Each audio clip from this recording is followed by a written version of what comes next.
Pessoal, quando fazemos uma análise referente à questão da trajetória humana e inclusive do salto que aconteceu quando a gente passou do paleolítico para o neolítico, em que havia ali no paleolítico ainda uma condição que se apresentava por uma baixa inteligência e até mesmo quando nós falamos de conhecimento que ainda estava aquém, e no neolítico, com o advindo de povos de outros locais do sistema solar e até além, porque nós não abordamos exatamente de onde esses povos vieram,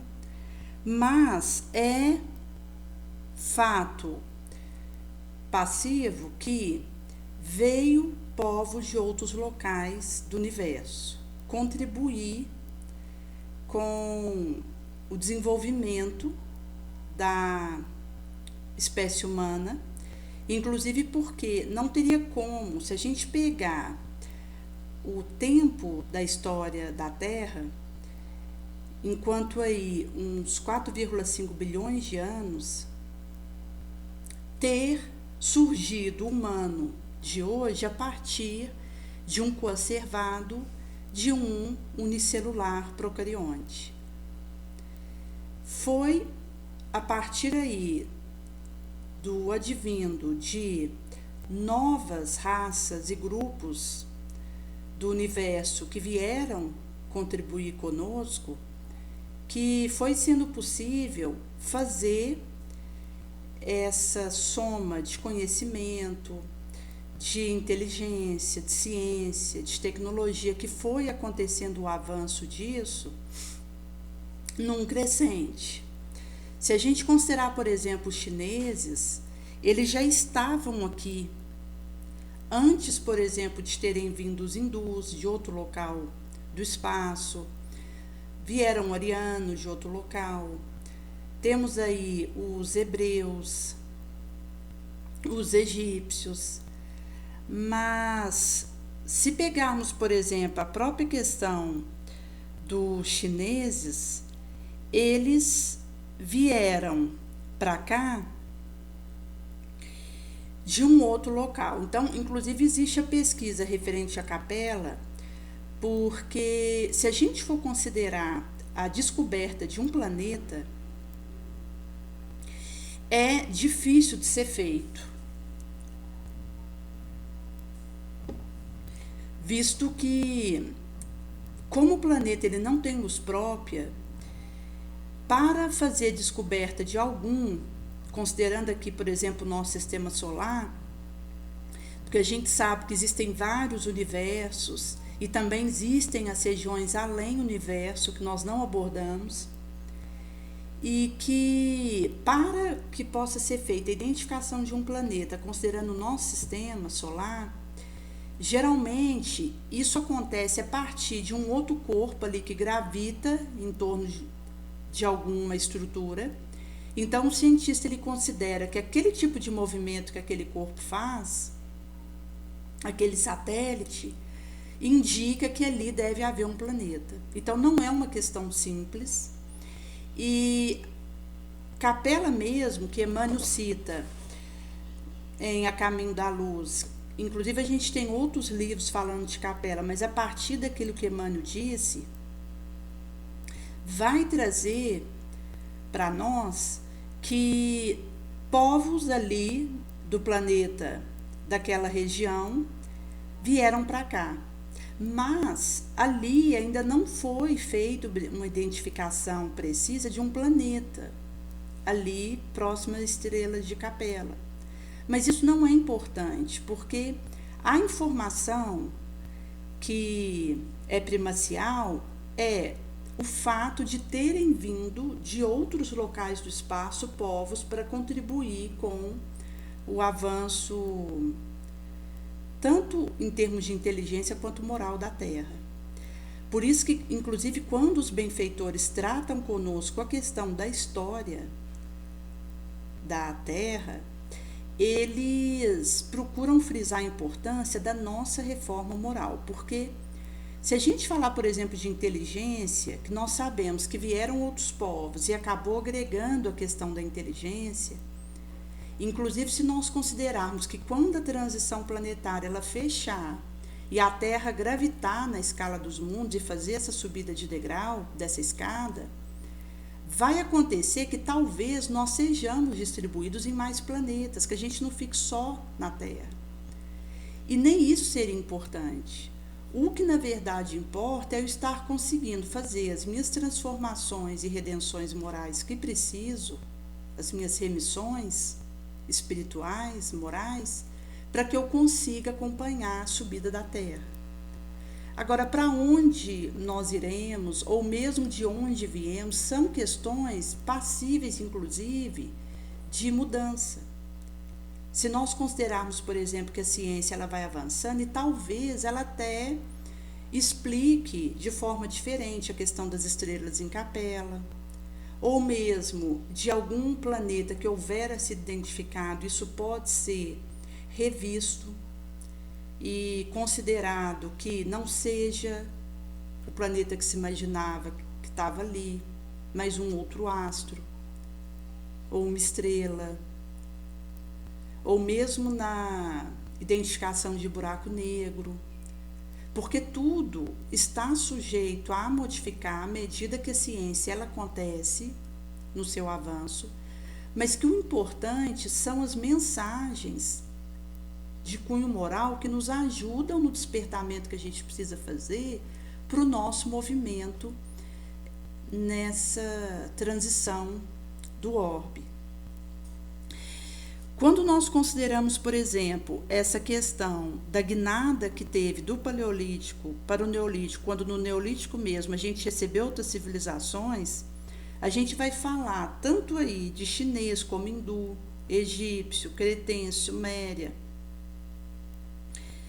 Mas a questão primacial é realmente a instância que nós estamos recebendo de fazer as vivências expiacionais que a gente precisa até que a gente consiga fazer a reparação. Então, quando nós consideramos uma atitude errada onde eu maltratei um avô, e aquilo ainda não acusava na minha consciência, mas chegou um dado momento, aqui ou no astral, que eu me arrependi. Isso tem a ver com a minha emoção,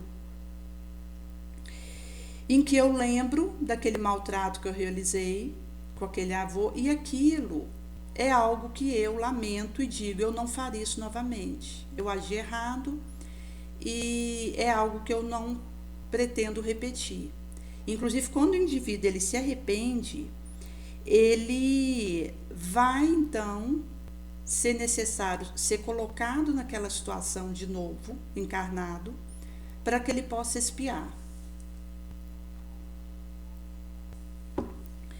Se considerarmos, por exemplo, essa situação de ter maltratado esse idoso ali da família, e aquilo ter acusado minha consciência e eu precisar fazer a expiação disso, precisa ser encarnado, porque no astral eu posso lembrar daquela situação que eu fiz, aquilo acusou a minha consciência, eu me arrependo, mas eu só vou saber se realmente eu mudei e não faria aquilo de novo, para provar isso para mim mesma encarnada. Porque quando a gente vive uma expiação, é para provar para a gente mesmo que nós mudamos. Não é para Deus, não é para Jesus, não é para o outro, é para mim, que eu preciso mostrar que realmente eu internalizei o bem e uma conduta diferente daquela que eu tinha realizado. Melhor. E nesse sentido, nós precisamos da encarnação para fazer isso, porque é onde eu tenho o esquecimento e a própria questão da grosseria de um corpo orgânico que torna realmente inacessível para mim uma série de percepções que eu teria no astral, de conhecimentos, de lembranças, que detentora delas, eu não repetiria minha falha, mesmo sem ter internalizado bem. Então eu preciso esquecer isso, para que, sob essa bênção do esquecimento, eu seja colocada naquela mesma situação, ou numa situação similar, às vezes não é com as mesmas pessoas, no mesma congramatura, mas uma relação similar que sirva à guisa de repetição daquela experiência, para que eu conseguindo, naquela condição encarnada, fazer diferente e não mais agir de maneira ruim, aí sim, eu provo para mim mesma que eu mudei. E vai acontecer que se eu caio de novo, quando eu sou colocada naquela situação semelhante, eu vou ter que espiar de novo, ser colocada naquela situação de novo. Isso vai se repetir, essas expiações, até que eu acerte. Então, um dado erro, eu me arrependi, que é a questão emocional, e depois eu retorno para a experiência encarnada, que é a expiação, e se eu erro de novo, eu vou precisar ser recolocada naquela mesma situação ou semelhante de novo, quantas vezes foram necessárias. Até que, quando eu conseguir acertar, aí eu reparo. E ao reparar, eu me reabilito diante da lei. E nesse momento é que eu não sou mais imposta para mim espiar aquilo, porque eu consegui, naquela situação, acertar, então eu reparo, me reabilito diante da lei e sigo o meu caminho sem precisar voltar naquela expiação. E isso aqui, gente, é para cada falta, é para cada erro. Por isso que quando a gente fala a questão de estar num orbe terráqueo, isso é uma bênção, porque a oportunidade, a ensancha que a gente tem de estar em contato com diferentes situações que têm a ver com diferentes erros que tenhamos cometido, para em dando conta de cada uma delas, a gente ir fazendo a reparação de cada qual e podendo liberar aquilo. Porque, naturalmente, que cada situação expiacional que eu dou conta de fazer o certo daquela vez, eu vou me liberando para tentarmos mais ousados, mais elevados. Isso significa um prosseguimento da minha marcha, em que eu vou conseguir ter um aproveitamento otimizado, melhor, da minha experiência enquanto aqui. Por isso que quando a gente fala, por exemplo, da questão do auxílio,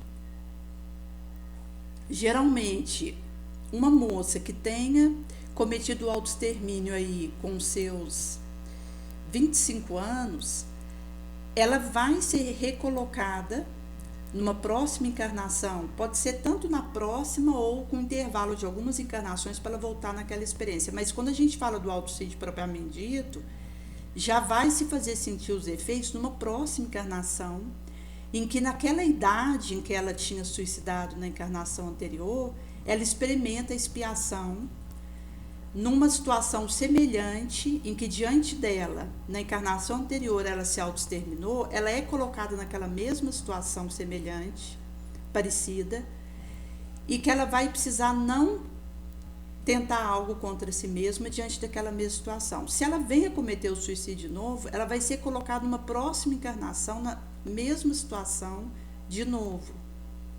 Podem se mudar ali os elementos daquele momento, mas a experiência é parecida, símile, até que numa encarnação ela consiga, naquele mesmo quadro, não se autoexterminar. É nesse momento que ela repara o mal que ela havia feito a si mesma, que ela se tornou vítima de si mesma. Então aqui a gente está falando para uma falta do autoextermínio. Então isso vale para as outras questões. E vai ter a variação de quando eu vou encontrar isso, porque existem erros que eu já encontro isso imediatamente, nessa encarnação mesmo. e já sou colocado em expiações que eu encontro com essas situações, para, fazendo o certo, eu ir liberando, reparando. Mas existem experiências que eu vou precisar esperar a próxima encarnação para expiar. E dependendo da minha condição de força, de moralidade, de despertamento e de evolução, vai precisar haver algumas encarnações até que eu tenha contato com aquela situação de novo, com uma mínima condição de fazer o certo. Um exemplo é a questão do rancor.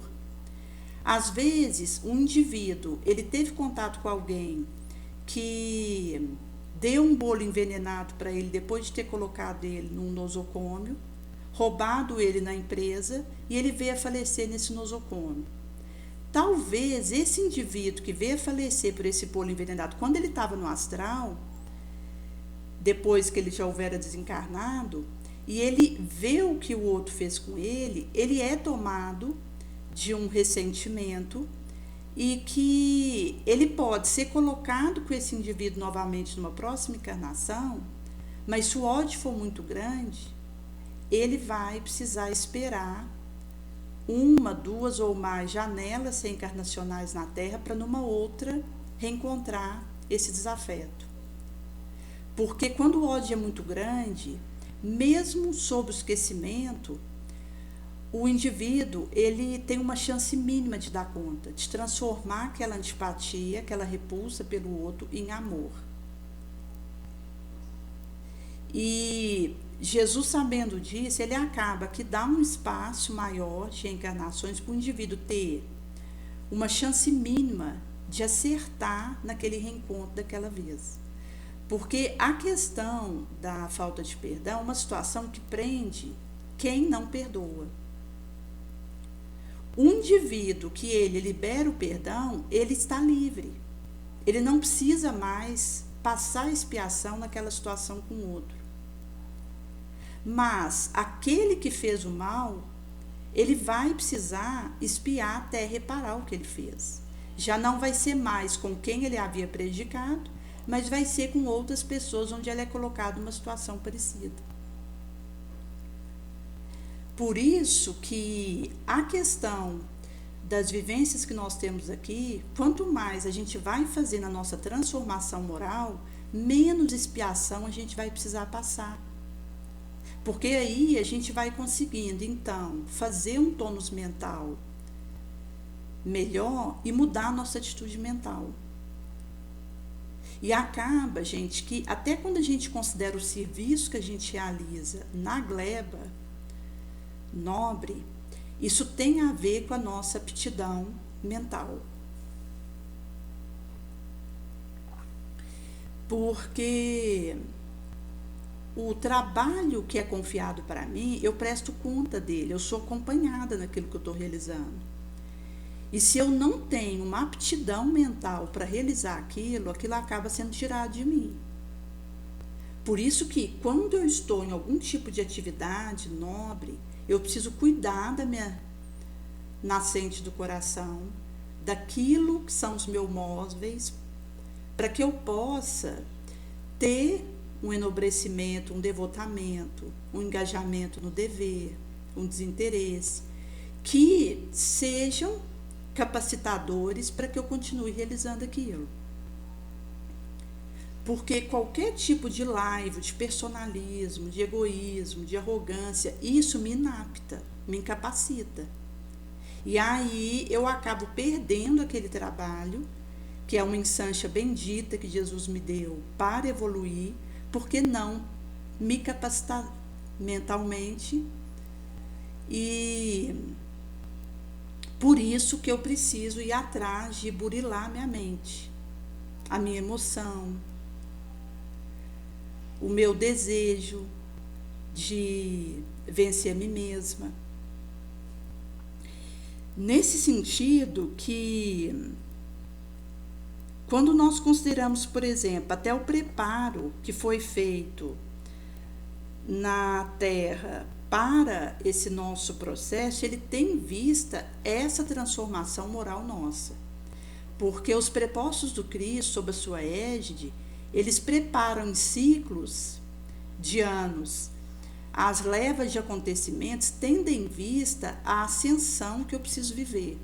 Porque o objetivo é que a gente passe por aqui e, num mínimo de sofrimento para um máximo de aproveitamento, eu possa fazer as expiações e concretizar as reparações que preciso nelas para ascender para mundos mais elevados. Então, aqui para nós é uma passagem. E a preparação que é feita aqui para nós é que nós possamos, num tempo hábil, mais rápido, fazer esse tipo de galgue de elevação. Por isso que quando a gente fala, por exemplo, da crença, da fé, ela per si não vai garantir a nossa salvação e que nós estejamos conseguindo viver isso. Porque eu preciso da obra, da ação. Mas quem crê verdadeiramente se movimenta na direção do outro para salvar. Agora, eu posso fazer uma ajuda sem sentir, com raiva por ter que fazer aquilo, sem um sentimento positivo. Agora, a libertação ela vai derramar a partir do momento que eu consiga aliar a crença com prática. Porque aquele que não se preocupa com o outro, ele não está bem, ele está numa sombra. Nesse sentido, se nós considerarmos, por exemplo, a passagem do bom samaritano, quando ele vê aquele homem estirado no chão, ele se compadece. Então, se naquele momento que ele olha aquele necessitado ao léu ali diante dele, machucado, precisando do auxílio dele, ele tivesse ficado contrafeito, porque ele ia ter que interromper a viagem dele, numa época em que as viagens eram longas, difíceis de serem feitas, e ele estava ali a serviço, naquela trajetória que ele estava fazendo, ele tinha um compromisso no local do destino que ele precisava chegar, e atender aquele homem no chão era uma interrupção da viagem dele. Ele ia gastar tempo, porque ele precisou pensar as chagas daquele indivíduo, levar para uma hospedaria, para que esse indivíduo pudesse passar a noite ali, até uma mínima recuperação para que esse indivíduo pudesse ser liberado, deixou umas moedolas ali, para gastos extras que tivessem. E acabou que até mesmo o transporte que ele precisou fazer até essa hospedaria para levar um indivíduo ferido. Então foi todo um movimento que ele concatenou para que o atendimento acontecesse, aquele homem machucado. Então ele poderia, ao ver esse homem machucado, ter ficado raivoso, indisposto, porque ele interrompeu os compromissos dele, que eram urgentes, ali enquanto situações que o chamavam, por isso que ele estava naquela viagem ali, para o encontro resolver elas, para dar atenção para esse homem. Então, não ia adiantar ele ter deitado vinho, azeite nas feridas desse homem, com um sentimento de revolta. Agora, como isso não vai ser trago nesse recorte, ele se compadeceu. Ele ali diante daquele homem no chão, ele desejou auxiliá-lo. E nesse sentido, ele não só tinha ali a crença, a fé, mas ele fez a associação com a ação. Nesse sentido que ele, ao fazer essa associação, é que vai dizer realmente dessa libertação. Porque ele se preocupou com o próximo, que estava ali diante dele tirado, aliando crença com prática. Porque se ele olha esse homem no chão e é indiferente, não se preocupa com o homem sangrando diante dele, é porque ele não estava bem. Ele estava ainda na sombra do seu egoísmo. E isso vale para diversas situações que nós vivemos. porque existem do nosso lado pessoas que estão passando necessidades, seja materiais, morais, psicológicas, espirituais, e que se eu não me sensibilizo para a ajuda que posso levar, é porque eu estou na minha sombra, no meu casulo e no meu egocentrismo. Nesse sentido, aquele que realmente ele despertou para a fé verdadeira, ele é alguém que age na direção de lenir a dor. Porque nós estamos num planeta onde as pessoas choram, sofrem, desesperam. E isso traz a iniciativa que um despertamento que eu tenha tido me leva a fazer para contribuir, para levar consolo em meio a essa situação. Inclusive, quando a gente fala da própria doutrina espírita, ela é uma doutrina eminentemente consoladora. Visto que, mesmo que nós estejamos trazendo a questão da doutrina, de instrução, inclusive tem aí temas que são orientados para a gente fazer em estudo do Evangelho na casa espírita, porque aí a gente faz alguns tipos de desdobramentos daquele assunto, mas enquanto a gente vai falar para o populacho, de focarmos na instrução, mas consoladora, porque as pessoas que procuram um tipo de instrução que nós estejamos levando, considerando nós todos como necessitados, porque essa instrução ela promana eminentemente é do Cristo, de onde vem isso para nós, mas ao procurarmos isso é porque eu estou vivendo alguma situação que precisa ser consolada. Então, quando nós consideramos que essa prática é que vai dizer daquilo que eu esteja conseguindo fazer, isso vai precisar estar atrelado ao meu sentimento, ao meu pensamento.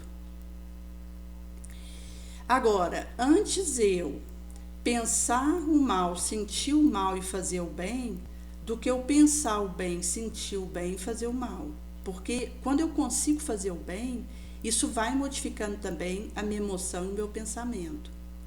Mas quando nós falamos da questão de vigilância e de acompanhar as tentações que vivemos, as obsessões que experimentamos, nós precisamos cuidar da nascente do coração, que tem a ver com a questão daquilo que eu penso, daquilo que eu ideo, daquilo que acontece na minha mente, a questão daquilo que eu sinto, das minhas emoções, porque à medida que isso vai sendo purificado, vai acabar que isso vai se manifestar por aquilo que realizo. Nesse sentido que a questão dessa proposta vai nos dizer que nós realmente somos confrontados com situações que vão nos testar o tempo todo e que é à medida que eu vou dando essa resposta positiva que eu vou podendo avançar. Porque não vai dar para saber exatamente, gente, se eu estou numa expiação ou se eu estou numa prova pela prova.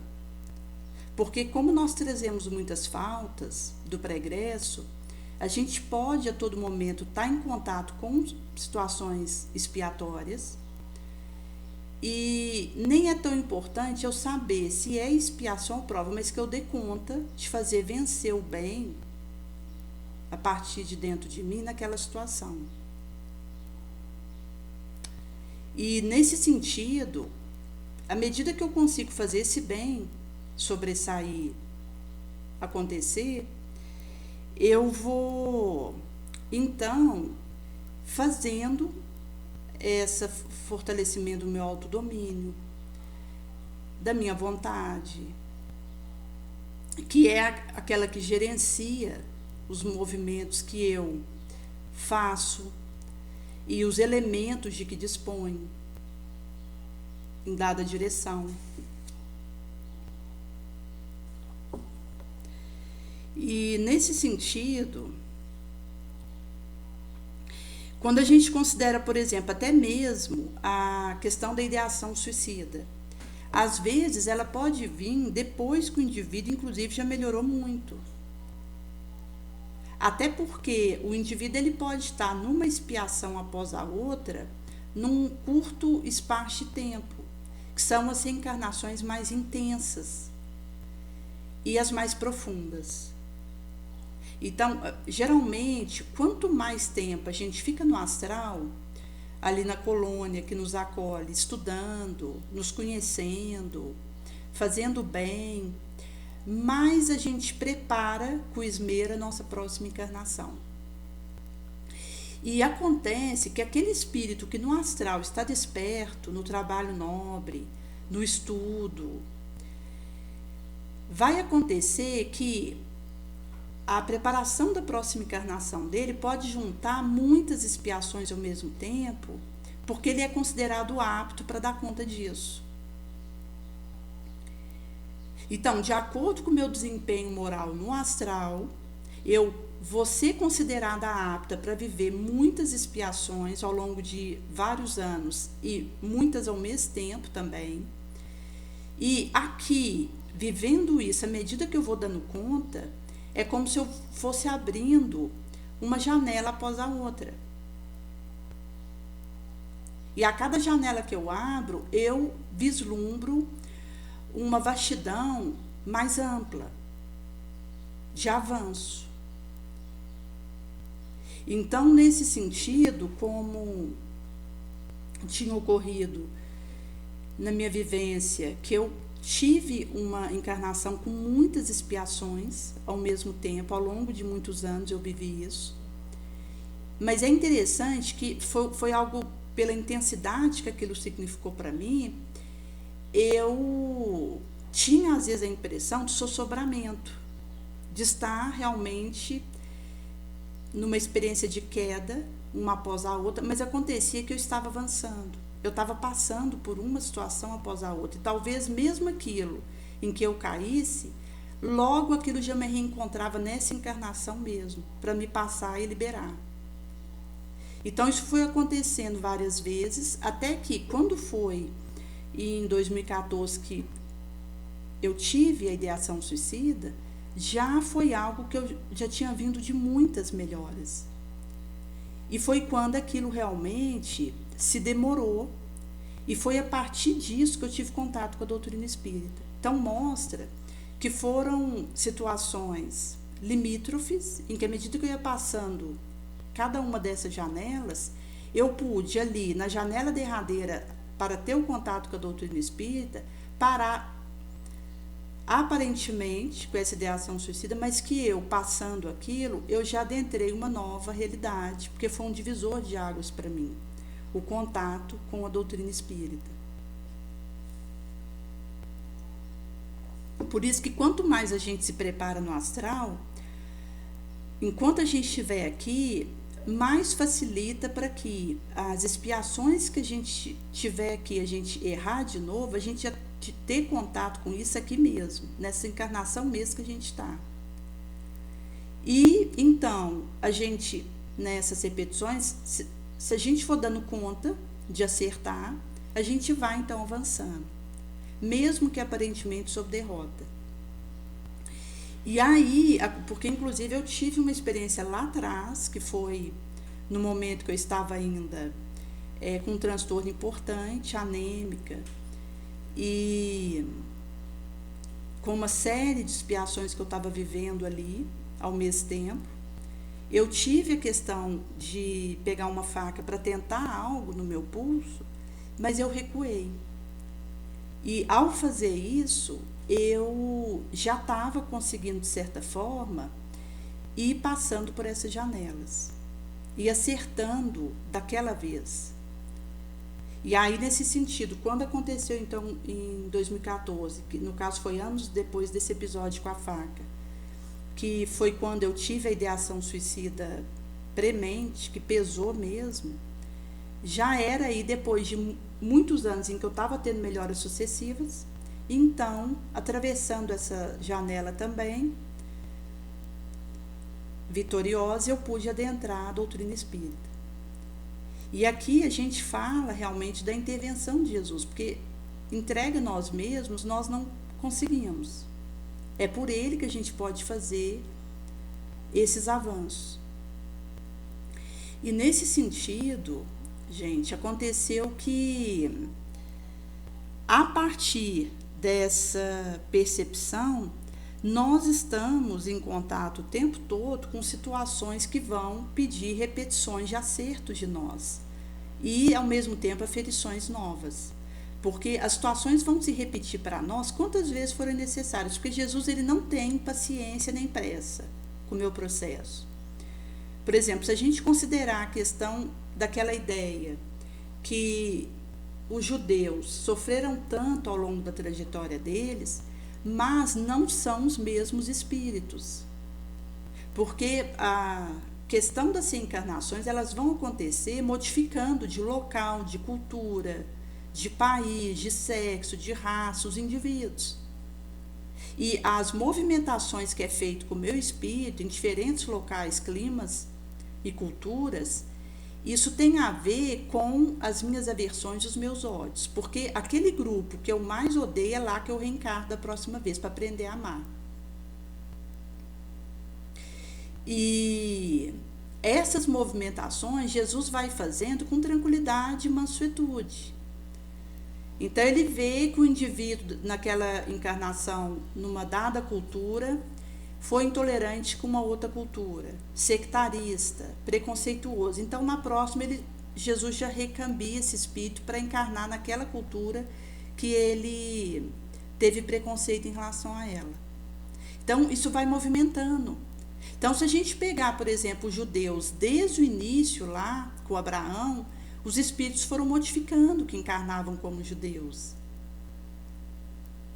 Então, a gente tem sofrimentos que esse povo viveu, mas não são os mesmos espíritos que têm vivido isso ao longo desses milênios. Por isso que, quando a gente considera a questão dos judeus, a gente pode dizer isso para todos os outros grupos da Terra. Os espíritos eles vão ter diferentes experiências, até porque o meu espírito precisa encarnar em diferentes lugares para o aprendizado que eu preciso fazer. Agora, quando nós consideramos a questão da nossa desamor, isso é a base para essas mudanças de locais em que eu vou nascer.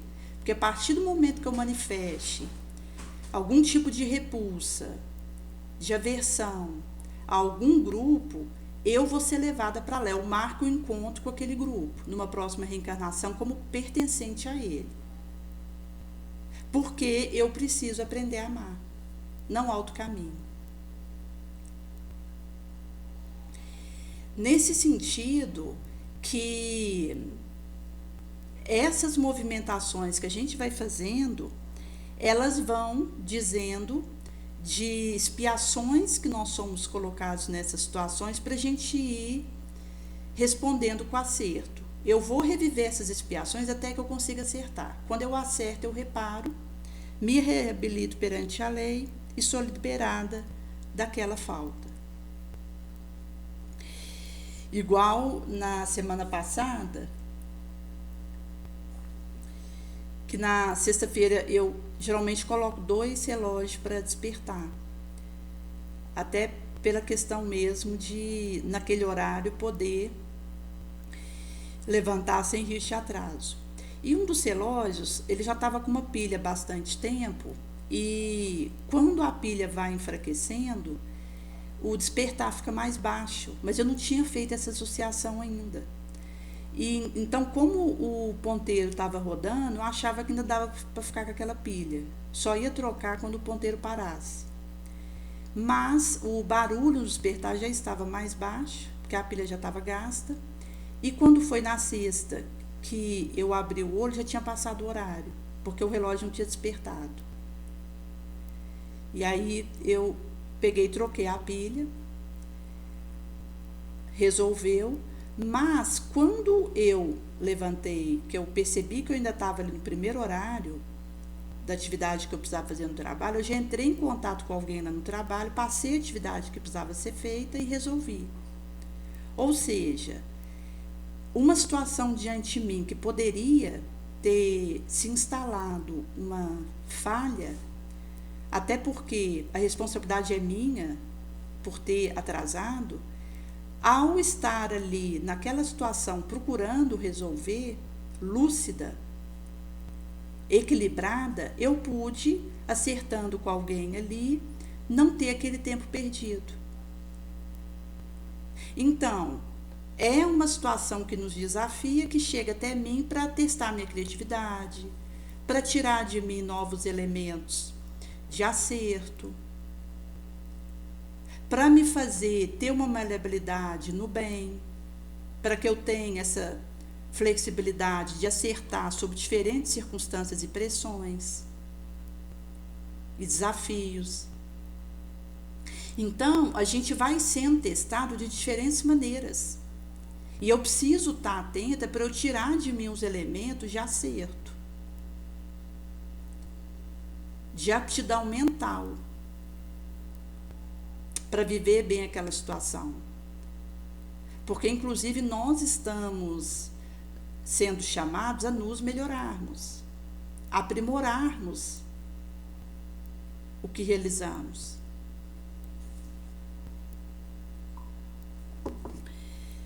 Por isso que, quando nós consideramos, por exemplo, essa questão da ajuda, isso passa por detalhes. Por exemplo, eu tive, no período de muitos anos, uma anemia severa por perda de sangue. E, nesse sentido, depois eu tinha feito ali um tratamento com o Dilmirena, que estancou o sangramento da menstruação, que eu não recomendo para quem tem parceiro, porque ele é abortivo, mas no meu caso, como eu sou solteira, sozinha, eu houver optado por colocar ele porque fez o estancamento da perda de sangue na menstruação. E acabou que isso me auxiliou a recuperar da anemia, porque eu perdia muito sangue, como se fosse sair o sangue do meu corpo, e por isso eu fiquei vários anos anêmica. E aí, acabou que, depois que eu tive a recuperação da anemia, já tinha passado vários anos, eu comecei a fazer a doação de sangue. Inclusive, pelo meu sangue ser O negativo, que é o que doa para todos, inclusive para O positivo, porque O positivo não doa para O negativo, mas O negativo doa para O positivo e para todos os outros tipos sanguíneos. E que ter um sangue como esse é débito, é compromisso que eu tenho e, por isso, o mínimo que eu faço é doar. E, nesse sentido, acabou que já tem um tempo que eu havia começado a fazer essa doação de sangue, até vai uma van para Uberaba, porque em Araxá não tem recolhimento hemomínico para receber o sangue de doador. Então, a gente vai em van para Uberaba, que vai de tempo em tempo, vai essa van para lá. E existe um prazo que a gente tem que cumprir nesses quesitos. Então, o homem, ele pode doar até 4 vezes por ano, no intervalo de 2 meses entre uma doação e outra. E a mulher, mesmo que ela não menstrue mais, ela precisa ter o prazo de 3 meses entre uma doação e outra, que ela precisa respeitar, e 3 doações por ano. Não pode ser mais do que isso. E acabou que, da última vez que eu tinha ido, quando o rapaz olhou ali pela plataforma, faltava alguns dias para que completasse um ano. Então, eu não poderia fazer uma nova doação, porque eu já tinha doado 3 vezes naquele ano que passou. E, gente, é uma situação de detalhe, mas que a gente precisa olhar para essas questões, porque o fim não vai justificar o meio e nem o meio vai justificar o fim.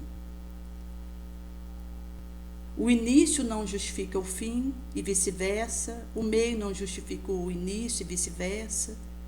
Eu preciso começar positivo, caminhar positivo e terminar positivo. Senão vai acontecer uma infiltração que desmorona o processo, invalida. Então, eu, inclusive, dessa vez anotei a data que eu tinha ido, para eu estar atenta com essas questões das datas, para que, se não tiver dentro do prazo que eu poderia fazer essa doação, eu já nem vou, mesmo sabendo que só vai ter uma nova Wanda daqui a alguns meses. E até mesmo a questão do cuidado que a gente tem que ter com a gente. Porque, por exemplo, um indivíduo para ele doar, ele tem que estar naquele check-up de tempos em tempos. A taxa de hemoglobina é fácil ela baixar, porque existe uma série de oscilações que pode acontecer. E se você abaixa um percentual na taxa de hemoglobina, que precisaria ser 12 a 11,9, você não pode doar. E outros cuidados que a gente tem que ter com a gente, que começa pela nossa moral, que viabiliza essa doação saudável para quem vai receber esse sangue. Então, a partir dessa conscientização que alguém precisa desse sangue, e aqui nós poderíamos considerar em outras áreas em que eu preciso oferecer um serviço, cuidar da minha aptidão mental, do meu pensamento nobre, da minha renúncia ao mal, do meu serviço no bem. Isso vai me capacitando a poder continuar realizando aquilo. Senão, é como aquele dom que é tirado, a figueira que seca.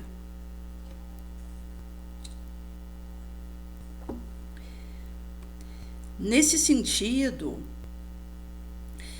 nós realmente precisamos valorizar a fonte do bem para não morrermos de sede amanhã, fazer esse aproveitamento da flor antes de colher o espinho, renunciar, abnegar, desapegar, porque isso nos aproxima de Jesus, e é dele o promovimento da paz, da esperança, da paciência. E essa, gente, é uma situação delicada quando consideramos as vibrações que pipocam pelo orbe. Então, a gente percebe pessoas se autodestruindo diante de nós a todo momento. Inclusive,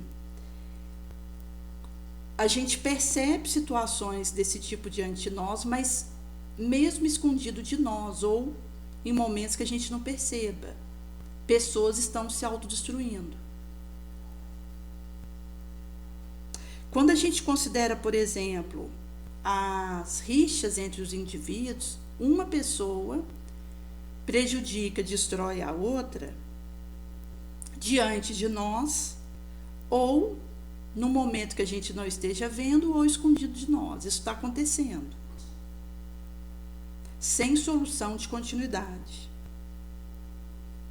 Aquilo que nós fazemos, por melhor que sejam as nossas intenções, inclusive Joana de Ângeles, ela paragrafa que antes eu, na atenção, recuar para não correr o risco de destruir alguém. Então, é descobrir o melhor meio de agir quando posso e devo. Não me precipitar se devo, mas não posso, se posso, mas não devo. Porque o que nós fazemos, mesmo que a gente tenha um móvel nobre por trás, é espreitado pelos obsessores que tentam usar isso para destruir outras pessoas, diante de nós ou escondido de nós, sem que a gente veja. E também nós receberemos essa tentativa destruidora de outros, diante de nós ou escondido de nós. Por isso que ou nós focamos no Cristo, ou a gente rui, porque são armadilhas que acontecem, inclusive usando gatilhos para desmoronar alguém, e que se eu não tiver com essa vigilância em dia, a vida de oração, eu caio por terra desmoralizada. Porque aí uma infiltração acontece e isso acaba que vai ter as suas repercussões. Porque quando uma infiltração acontece e eu venho a cair, pelo menos espiar aquilo eu vou precisar. Eu vou precisar ter uma experiência para fazer diferente naquela situação parecida. Então, enquanto eu não conserto aquele erro, aquilo pesa na minha consciência, me prejudicando. Então, quando a gente fala de uma infiltração, nós estamos falando de uma situação que precisa que eu viva a expiação dela para acertar naquela experiência. Por isso que, ao perceber minha falha, eu preciso ir logo resolver. Porque se eu já me antecipo e conserto aquilo, talvez eu nem precise espiar, porque eu estava atenta e consertei antes que aquilo se instalasse.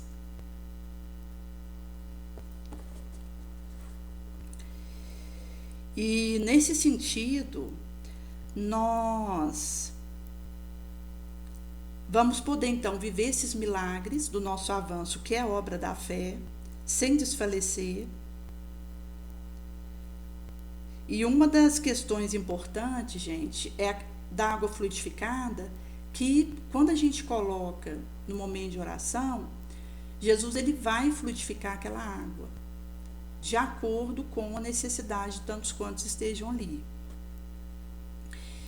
Porque a água, devido à geometria dobrada que ela tem, em que os átomos de hidrogênio positivamente carregados estão em um lado da molécula e o átomo de oxigênio negativamente carregado está em outro lado, isso vai trazer de uma polaridade, que é uma desigual distribuição das cargas elétricas, formando um parcial dipolo que atrai outras moléculas d'água mesmo e contribui para suas únicas propriedades, com tensão alta superficial, capacidade de dissolver substâncias muitas.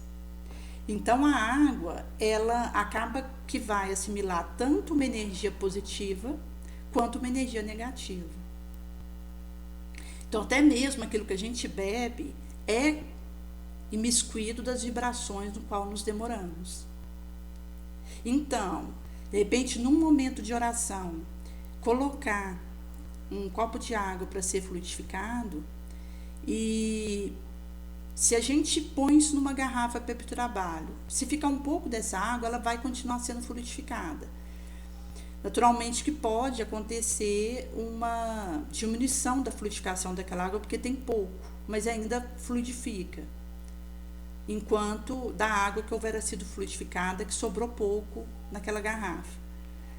Mas se a gente tem um hábito da oração diária, do evangelho no lar diário, é possível, através dessa vida de vigilância e oração, a gente tendo essa água disponível, que serve para tantos quantos estão ali. Então, a gente põe um pouco na pia da cozinha, no filtro, deixa um pouco separado para ir pingando um pouco dessa água, porque ela vai fazendo a questão da fluidificação, que é o auxílio dos benfeitores à nossa direção. Inclusive, se tiver alguém enfermo, seja num leito de dor na casa mesmo ou no hospital, é recomendado ele ter a água dele, para que na oração ali pode deixar um pouco próximo dele, porque às vezes se várias pessoas ali daquela casa estão fazendo evangelho lá e tem um enfermo num leito, pode pegar uma água para os outros integrantes da casa e um outro copo de água para uso só do enfermo. Então fica 2 copos de água ali, a espiritualidade maior vai fluidificar de acordo com a necessidade de cada qual. Mas mesmo se a gente considerar que você tem uma jarra ali para aqueles integrantes, são colocados os medicamentos energéticos de acordo com a necessidade de cada qual.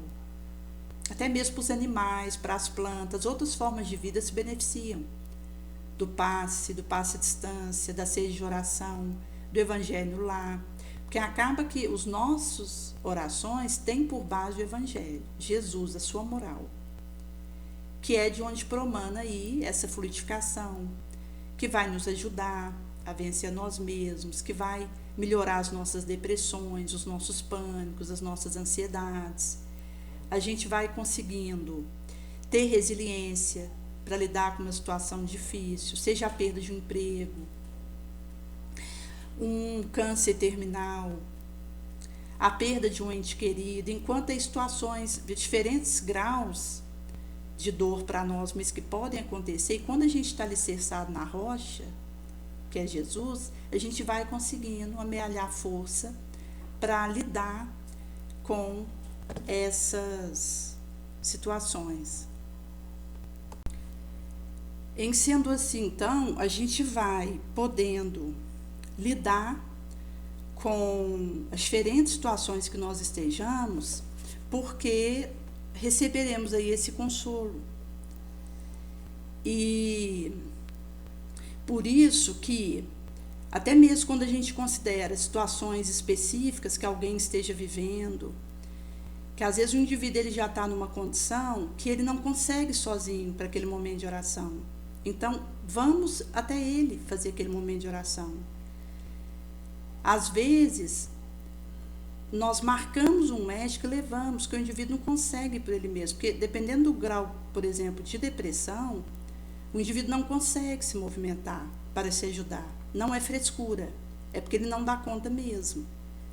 E aí é preciso que nós o ajudemos, levando, trazendo ele para nos ajudar no serviço de casa, onde ele se sinta útil,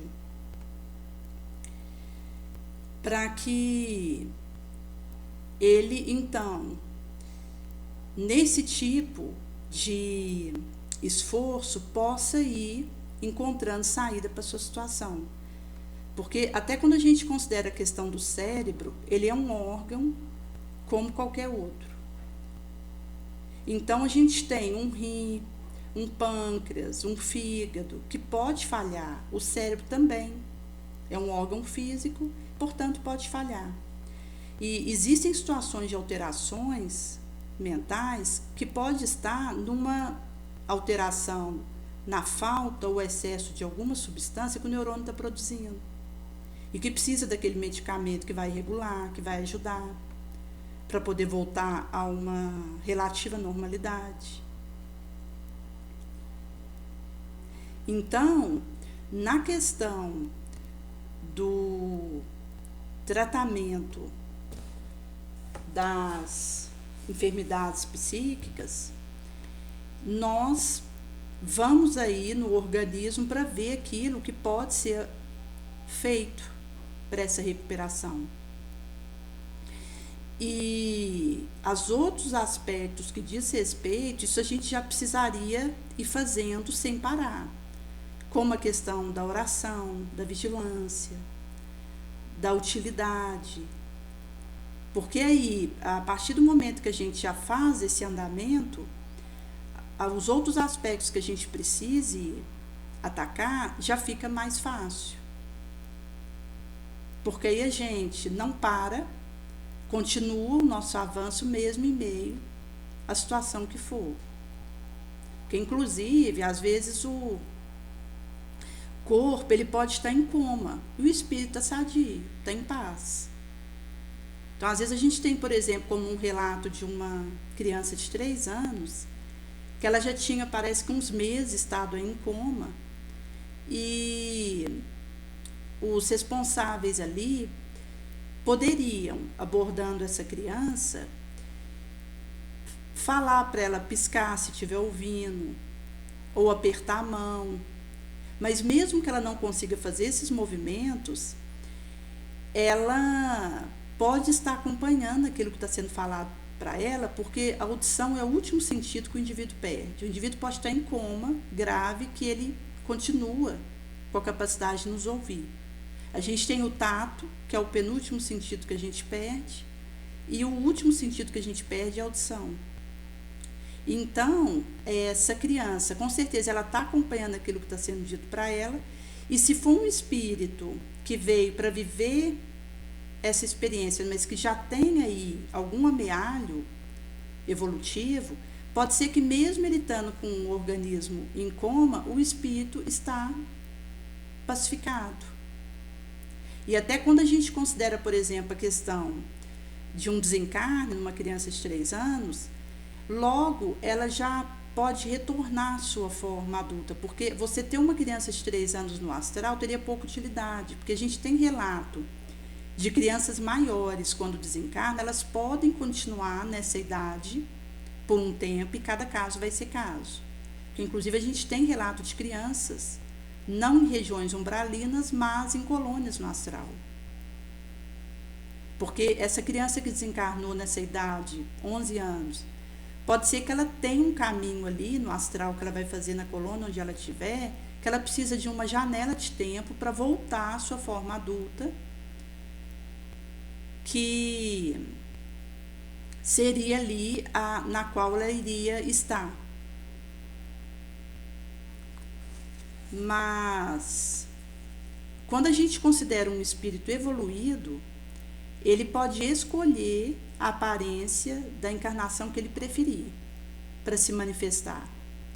Então, a gente tem, por exemplo, o Emmanuel, que quando ele se manifestava para Chico, ele mantinha a aparência de Purulentos, porque foi a encarnação dele que ele teve o encontro com Jesus, na época que Jesus estava encarnado, que mesmo ele não tendo sido sensibilizado pelo mestre naquele lance inolvidável, no fim ali da sua trajetória naquela encarnação, ele teve o seu convertimento, depois que Lívia já tinha falecido.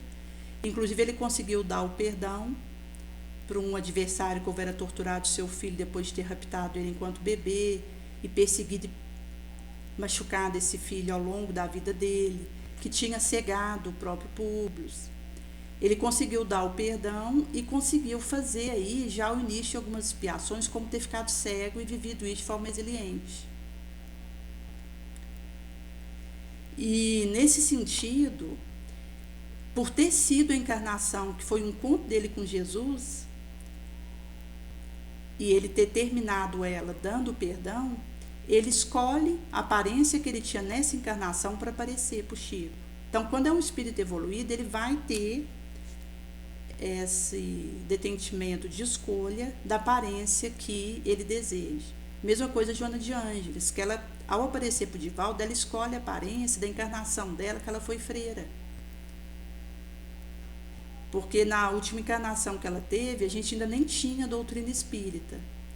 E ela estava ali no catolicismo como freira, que foi uma encarnação que ela pôde doar muito pela causa do mestre, e ela então se afeiçoou a essa aparência dela por ter sido essa experiência que ela teve importante e de vulto com Jesus.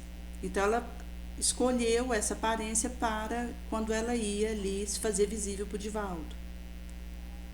Inclusive, quando tem ali algum tipo de imagem dela, é feito com essa aparência dela. Por isso que a gente vai ter aí esses atrelamentos à questão da evolução do indivíduo. E, nesse sentido, nós, a partir desse extirpamento do mal, do nosso egoísmo, a gente vai dar para o cristianismo toda a sua força, fazendo aí essa entrega de consolo e extirpar esses monstros que a gente ainda traz conosco, do orgulho, do egoísmo. Com isso, a gente vai limpando o caminho das sarças que entravavam a nossa marcha. E nesse sentido, vai acontecendo o auxílio a começar de cada um de nós para que a Terra gravite na escala dos mundos. Porque precisamos vestir o traje viril. E isso é realmente cada qual tomar sua charrua da grade, do arado, como isso não vai ser dito no Evangelho segundo o Espiritismo, e seguir ao Mestre sem olhar para trás.